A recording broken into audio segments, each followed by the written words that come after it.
So how do we update our Velton GP200? Well, the first thing you're going to have to do is get on your web browser and go to velton.net. If you hit support at the top, go to download. Now the first thing we want to do is update our software. So we're going to go download software.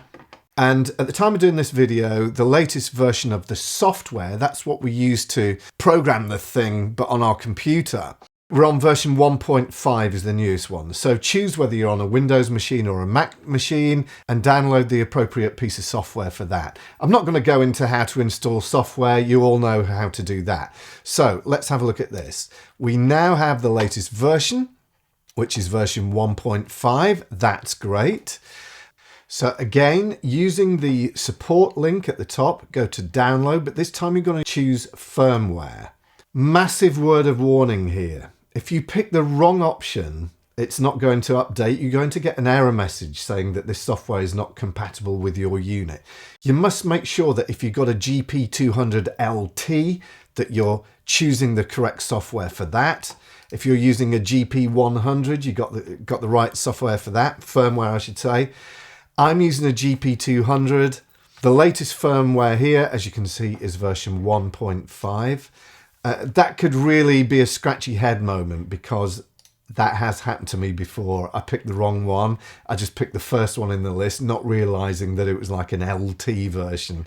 So I've downloaded that. I now come back to my GP200 software. I'm going to click on this spanner icon here. Just a little bit below, halfway down, you've got firmware update. We're going to click on the folder here and navigate to our firmware. There it is. I'm either going to double click or highlight it and press open. Then we're going to click on update now. It's going to give you a warning that you could lose all of your patches. Please update them. You do update them, don't you? You do back them up. Yeah. If you're anything like me, you don't. Let's risk it. No, I have backed mine up. So then it's going to go through the process. You can see on the screen that it's starting to update there. So it took a few minutes to go through the process, well, maybe 2 or 3, and then it rebooted itself. Thankfully, it's kept all of my presets that I've done in there, so I haven't lost them. I strongly urge you to back up before you go through this process. Now, if I flip over, I can double check by going to Global.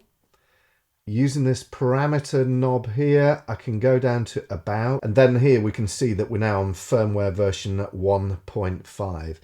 In this particular version, we've got quite a few new tricks up its sleeve that it can do. It's got a freeze function. A lot of you have asked about looping. I gather it's got something about the looping on there, which is something I want to look at. I don't normally do that, so it'll be interesting for me, but the freeze will be quite interesting as well. So yeah, upgrade, enjoy, more videos coming soon about new sounds. I'm also going to do a 4-way shootout between a Kemper, the Tone X by IK Multimedia, the new compact Boss pedal, the IR2 is it, and the Velton, and we'll see which one wins. Watch this space.